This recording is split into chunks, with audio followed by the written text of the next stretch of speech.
নমস্কার। প্রাথমিক শিক্ষক নিয়োগ নিয়ে খুবই গুরুত্বপূর্ণ একটি খবর যে প্রাথমিক শিক্ষক নিয়োগ 2022-এর যে মামলাটি সৌমেন পাল ভার্সেস সাবরী নায়ক যেটা মামলাটি লাস্ট যে শুনানির ডেট ছিল, সে ডেট হয়েছিল সেটা হলো 5 মার্চ 2024 এবং যে ডেটটা ফিক্সড ছিল আগে থেকে সেটা হলো 22 মার্চ 2024। ওটাই কিন্তু এখনও পর্যন্ত যেটা আছে ওটাই আছে। তো এটা হলো বিষয় যে এই কেসটা কিন্তু 20-22 ডিএলএড ব্যাচ, যেটা 2020 রিক্রুটমেন্ট প্রসেসে অংশগ্রহণ করার জন্য যে কেস, সেই কেসটা কিন্তু সুপ্রিম কোর্টে এখনও আছে।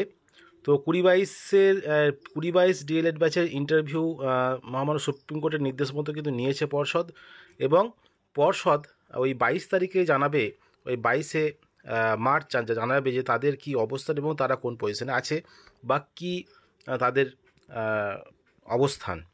প্রাথমিক শিক্ষা পর্ষদ সেটা সুপ্রিম কোর্টে জানাবে আগামী 22 মার্চ 2023। এবারে কী হবে কী না হবে সেটা মহামান্য সুপ্রিম কোর্টের বিচার্য বিষয়।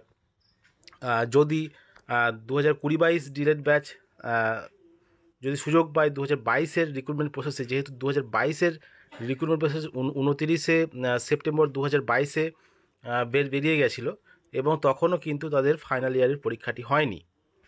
তো সেই হিসাবেই কিন্তু কেসটা হয়েছে, যেহেতু তাদের ফাইনাল পরীক্ষা হয়নি বা রেজাল্ট বেরোয়নি, তাহলে তারা কীভাবে ইন্টারভিউ নোটিফিকেশানের পর তারা ফর্ম ফিল আপ করে তারা নিয়োগে অংশগ্রহণ করতে পারে। তো এর রায় কী হবে সেটা এখনই বলা সম্ভব নয়।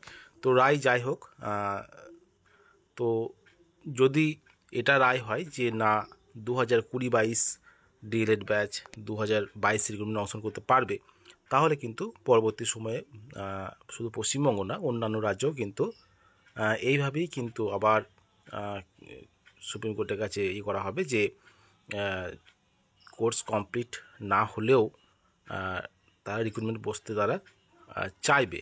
এটা হলো বিষয়। তো যাই হোক না কেন, সেটা বিচার করবে মহামান্য সুপ্রিম কোর্ট।